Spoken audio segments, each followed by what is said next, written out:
Hello, Clock Smashers. This is Dr. Kimberly Manley. I've been trying to do this video for a couple of minutes and my computer absolutely keeps shutting down. So I'm going to try this for my third time on my phone. Hopefully it'll work this time. But just for a brief few moments, I want to give you my story. In 1992, my husband and I got married. Beautiful church wedding. All of my friends and family were in attendance, and what a beautiful day it was. What a magical day it was. And I was so very excited about marrying this man. Such high hopes for a great future, dreams of us accomplishing great things together and doing so much together as a couple. And as we started off, this marriage thing was a lot more difficult than we both expected. Neither one of us came from what we called very strong family backgrounds with solid marriages, but we were willing to work and we were willing to try. First 5 years of our marriage were somewhat rocky, but they weren't bad. They were just challenging with trying to find our places in careers and finances and make a home for ourselves and all of those basic things that come along with being married. Second half of our first 10 years together, and I might add that the first 10 years were absolutely horrible. There were many instances where I thought this is not going to work. We're going to have to put an end to this. And I'll bring you up to speed on exactly what that really means. But 5 years passed. We're moving into our second 5 years of the 10. And I take a job. We talked about this job that I was going to take. It was a job with my alma mater. It was a job that afforded me the opportunity to travel, to do something I had never done before. I made a lot more money than I made on the previous job. And so it was a welcome challenge for me and I thought for my family. We didn't have any children at this particular time, so traveling seemed like an okay thing to do. But the travel was very extensive. I was gone from the home Monday through Friday. Would come in on Friday afternoons, wash clothes, pack it up again, and be out and on the road again by Sunday evening. And so I did this. First year, we found that it was okay. It wasn't very difficult. I think that the distance for us made the heart grow fonder in the first year of me doing this travel. Second year, we were still somewhat okay. We turned the corner about the third, fourth year, things started to get a little different. He's distant. We're not talking as much. When we do talk, it's very short, sometimes argumentative, depending upon what topic we were talking about. At the point, I made more money than he did. And so lots of the conversations was about money and finances and bills and all those kinds of things that go along with being married. And so I decided that I really was tired of the living out of my suitcase and tired of traveling, and I wanted to come home. And I sought a second job, and I found another job that brought me off my travel schedule and allowed me to be at home a lot more. And so I ended up being able to be at home with my husband. My schedule was now an 8 to 6, 8 to 5 job. But it was during that time that my mind started to change a little bit. We've been married for 10 years, and we both said we didn't want to have kids. We both said we wanted to wait. We wanted to wait till the right time, wait till the right this, wait till the right that. And how do you know that there's never a right time for kids? You'll never be prepared enough to have kids. And so we put it off and put it off. And it appeared to me that as I got this job where I was no longer traveling, that my mind began to think about the fact that I wanted to have children. And I wanted to have a son. I wanted to have a boy child. And so I began to think about it. And as we thought about it, it seemed as if it just began to happen. And I found that I was pregnant. This day that I found I was pregnant was probably One of the best days of my life, but also one of the worst days of my life. I found out I was pregnant. My husband was not at home. I took the test, and after I looked at the test and the test said positive, I was in shock. One, that I was pregnant, and two, not certain where this was going to take us because, as I said, my husband and I we were still together, but yet we were drifting. You could tell that there was a definite disconnect in our marriage. Communication was very low. We talked, but we didn't talk. And so I left a note for my husband with the test, and the note simply said, "I'm pregnant." And I left and went to work. Um, Probably about 2 hours into me being at work, my husband shows up at my job. Now, this was unusual because he never came to my job. He never came to my workplaces. So for him to show up at my job, I knew that there was something either wrong. He was very alarmed by the note I left, or he just wanted to talk to me. And so when he gets to my office, he says, "What's this? What does this mean?" Of course, I look at him with a really smug look on my face, and I say, "It means that I'm pregnant." And so he says, "Well, I've got something I need to talk to you about." Well, when he said those words to me, my heart literally dropped to my stomach. I got this lump in my throat, and I said, "If you don't mind, I would rather we just talked when I get home from work." And so he agreed. And when I got home, we talked. And it was at that time that he revealed that he had been in a relationship with another woman. This was a very devastating day for me. Devastating that I found myself in this place, a place that I never, ever wanted to be, a place that I feared.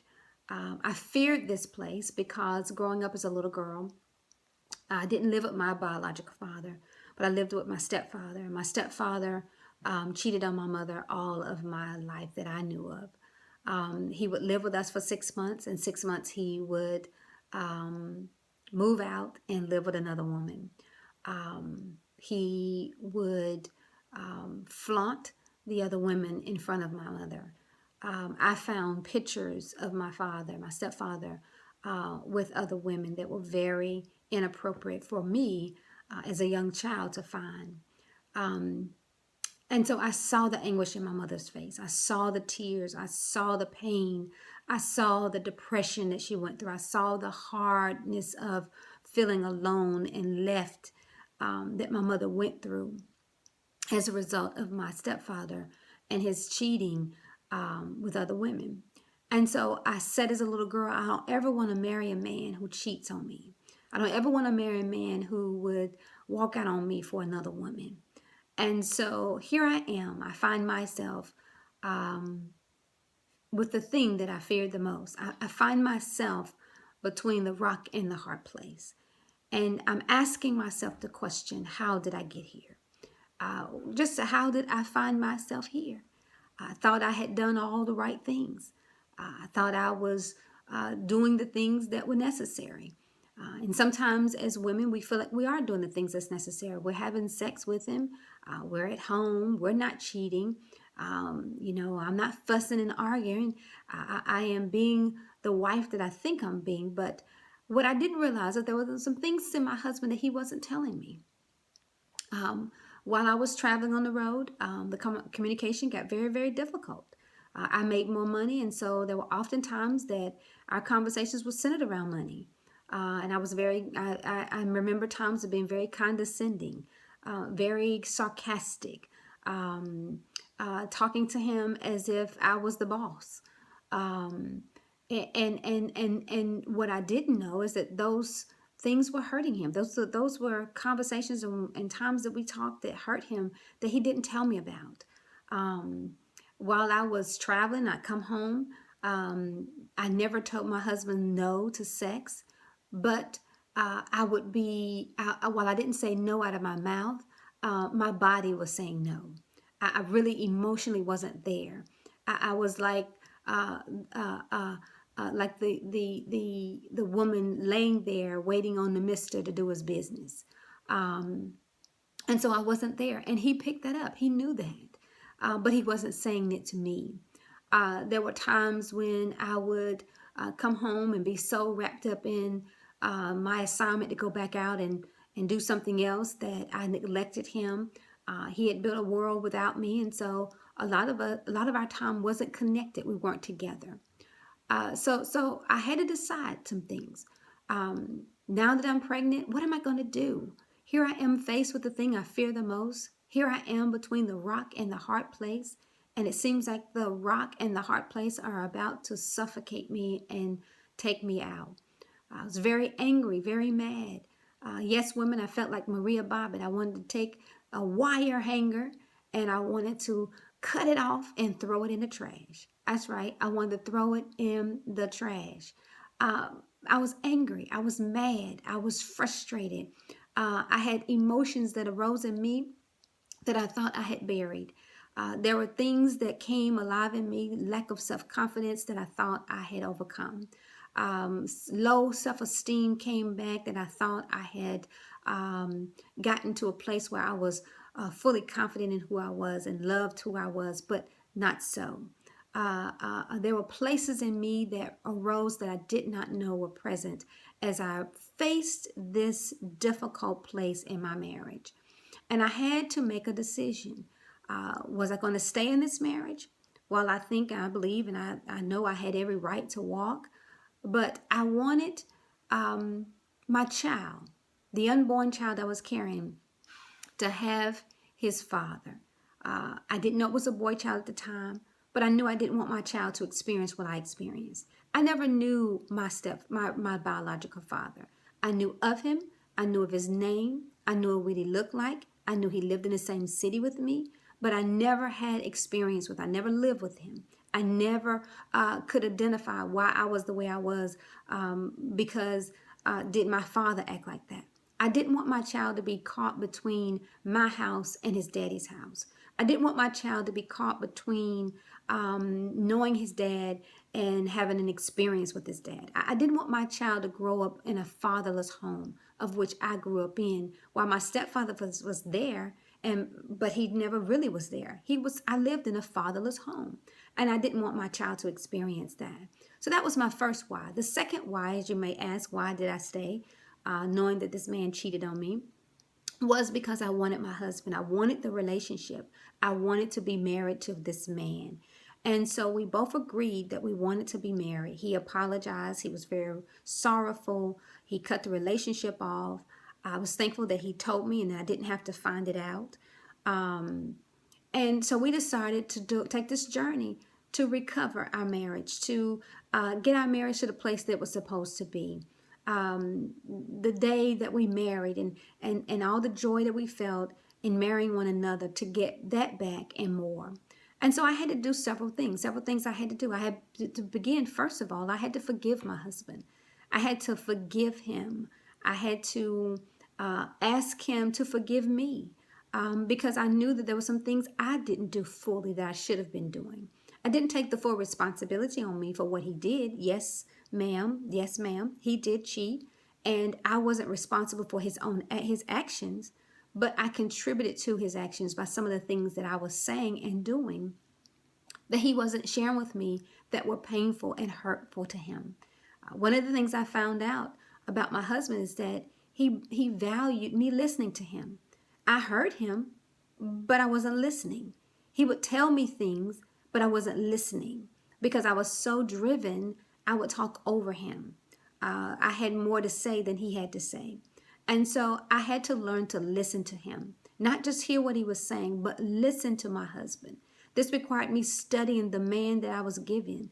This required me studying him and knowing, who is this man? What makes him who he is? So I had to begin to listen to hear how he spoke. What was his language of speaking to me? And then I had to start to really walk out being very connected to him. I could no longer just be at home and think it was okay that I wasn't emotionally connected, but I had to emotionally connect to my husband. I had to find out, what made him happy. What was making him joyful? What did this lady say to him that made him uh, uh, um, emotionally connect to her? While I was holding his hand, this lady was about to get my husband's heart. And I wanted to know how to get my husband's heart back. And so I had to find out, what was she saying? What was I saying? What was the difference in what I said and the difference in what she said? And so I began to study my husband. I began to listen to him deeply.